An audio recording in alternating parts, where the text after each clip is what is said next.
자, 녹화를 시작합니다. 이번에 공부해볼 기업이 Y솔. Y솔. 좋습니다. 이게 이제 핸드폰 부품에 들어가는 필터랑 이제 5G 관련주로 이제 엮였던 주식이기도 하죠.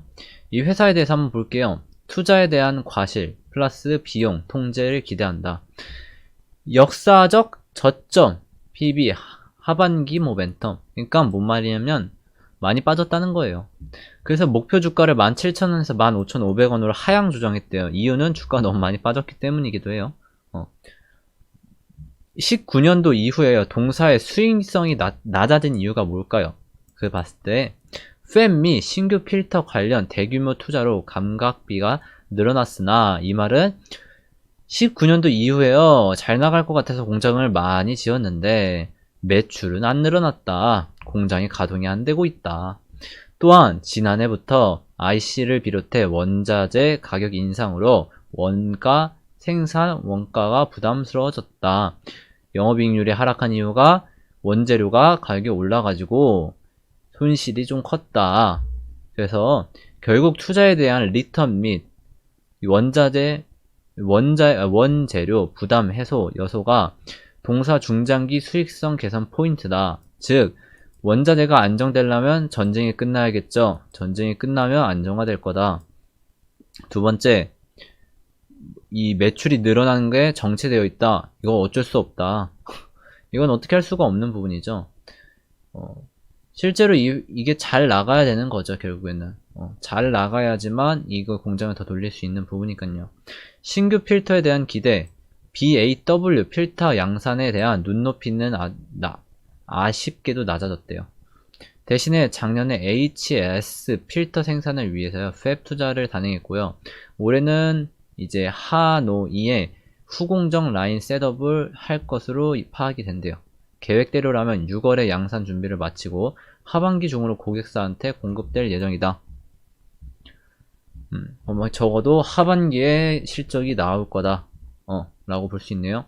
비용은요, 원래 원재료 조달 금액이 비중이 한 40% 정도 됐는데, 최근에는 이제 44%까지 상승을 했대요.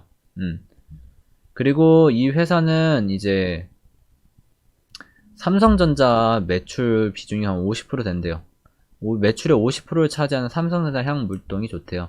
중국 세트 업체에 대비해서요, AP 수단에 대한 상극대 상대적으로 잘하고 있대요. 나머지 부분은 OVX향 물동인데요. 이 부분이 여전히 부진한 것으로 파악되나 부품에 대한 재고 조정이 마무리 국면. 그러니까 결국에는 이 회사가 재고가 많기 때문에 안 사들인 건데 이 재고가 이제 점점 줄어드는 마지막 국면이기 때문에 이제 다시 사들일 확률이 높다라고 하는 거예요. 2022년도에는 매출 4천억 정도, 영업이익 273, 이제 영업이익률 7%를 전망한대요. 신규 필터 양산에 대해서요, 하반기에 몰려있으나 상저하고 상반기에 하반기에 실적 흐름이 예상된대요. 그럼 적어도 지금 4분기 실적 나왔으니까 1, 2분기는 그러니까 안 좋거나 그냥 평범할 거라는 뜻이겠죠? 오케이. 거기까지 알았어. 그러면 이제 실적을 한번 볼게요. 이 회사 시총 3천억, 부채비율 19%. 괜찮아요. 이제 핸드폰 부품이죠. 근데 이제 이 회사의 Y솔 이제 좀 정리해보면요, 시총 3천억에다가 매출이요, 연성장률로 봤을 때 7% 상승했어요. 21년도에. 그러면 상승이 거의 안 했다고 봐야 돼요. 영업이익은요 오히려 마이너스 24% 하락했어요. 안 좋죠. 단기순이익은 플러스 589%인데 이건 20년도에 적게 나왔으니까 그런 부분이고요.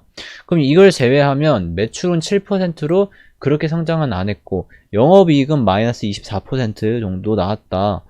그럼 오히려 작년보다 훨씬 더 안 좋았다, 이번 연도가. 그렇다고 볼 수 있고요.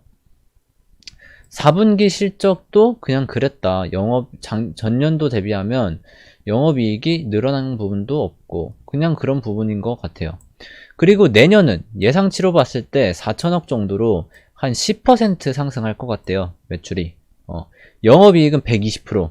이렇게만 되면 좋을 텐데 말이죠. 단기순이익은 이제 정상적으로 한 20% 상승하면 정상 궤도에 오를 거고, 이렇게만 되면 좋죠.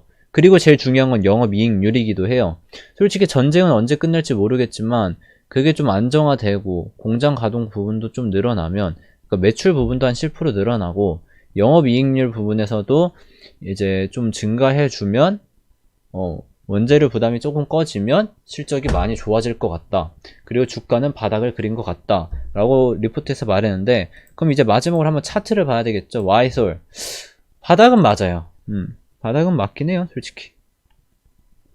일단 그 부분을 이제 바닥이냐 아니냐라고 판단할 수 있는 부분은요, 지수보다 강했기 때문에 바닥인 거예요. 얘가 여기에서 횡보를 했기 때문에 바닥이라기보다는요, 최근에 이 빨간색 선이 지수선인데 지수는 전저점을 이탈을 했죠.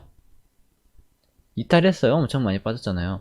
그 부분이 언제죠? 이 부분인데요. 한번 선을 딱 그어보면 알아요. 이 부분인데 오히려 안 빠졌죠. 하나도. 전저점 이탈 안 했죠. 이때 부분은 이때 부분 이 12월 초 부분에는요, 같이 깜빡, 그러니까 여기까지는 지수랑 비슷하게 움직인 거예요. 근데 1월 달부터 얘가 지수보다 강한 모습을 보여준 거죠. 이해되셨죠? 그럼 얘는 지수보다 강한 종목이 오케이. 근데 수급이 들어왔냐 라고 봤을 때 들어왔다 보기엔 조금 어려워요. 이때 한번 잠시 들어왔는데 이때가 애매해. 솔직히 말해서 바닥은 다졌는데 뭔가 돈이 들어와서 상승할 것 같지는 않아. 그렇다고 봤을 때 그럼 적어도 이 주식은 두 가지예요. 제가 봤을 때는 횡보할 가능성이 높고, 횡보를 하거나 아니면 상승을 하거나 두 가지 정도인데, 제가 봤을 때는 10,000원 정도에서 다시 매수할 수 있다면 매수는 할 것 같아요. 만약에 이제 내가 이 종목을 이제 매수하고 싶어, 내년에 좋게 보여 라고 했을 때는 10,000원 정도 근방에서 10,000원 이 근방에서 매수하시는 게 맞을 것 같아요. 그게 아니라면 아마 이 11,000원 부분을요, 거래량 터지면서 이렇게 상승이 나올 수 있어요. 이렇게 거래량이 터지면서 막 평소보다 몇 배 정도. 그렇다는 거는 돈이 들어왔다는 소리기도 해요. 그럼 이때 매수하냐? 아니죠. 이때 보고 이제 좀 눌릴 거예요. 11,000원 이하 정도로. 그러면 그때 매수하시면 돼요. 눌렸을 때. 왜냐면 상승 시그널을 보고 오케이 돈 들어왔다. 그럼 이제 이제 차익 실현 매물 나오면서 기간 조정할 때 눌릴 때 매수 들어가면 아마 여기서 2차 상승이 나오겠죠. 목표 주가를 잡는다면 아마 단기적으로는 한 13,000원까지 잡을 수 있겠죠. 11,000원 부분에서 매수를 한다면. 항상 이런 박스권을 이루기 때문에 이걸 돌파하는 건 쉬운 그림이 아닌 이 매물을 돌파한다는 건 쉬운 그림이 아닌 거예요. 그만큼 거래량이 터져야 되는 부분이기 때문에요. 아쉽지만 시나리오대로 만약에 바닥 부분에서 살 거면 바닥 부분에서 사던가, 아니면 11,000원을 뚫고 조정이 나온다면 거래량을 보고 돈이 들어왔네 확인이 되면 그때 매수를 하던가, 두 가지 그림으로 보시면 될 것 같습니다. 근데 괜찮네요. 실적도 나쁜 부분도 아니고 그러니까 그냥 그랬죠. 그냥 그랬고 이제 내년도 성장률도 20% 정도면 나쁘지 않고 25% 정도면 주가도 바닥을 쳤고, 이 부분은 솔직히 나쁘지 않다고 볼 수 있을 것 같습니다. 이번 영상은 여기서 마칠게요. 다들 수고하셨습니다. 구독과 좋아요는 다음 종목 제작에 큰 도움이 됩니다. 한 번씩 부탁드립니다.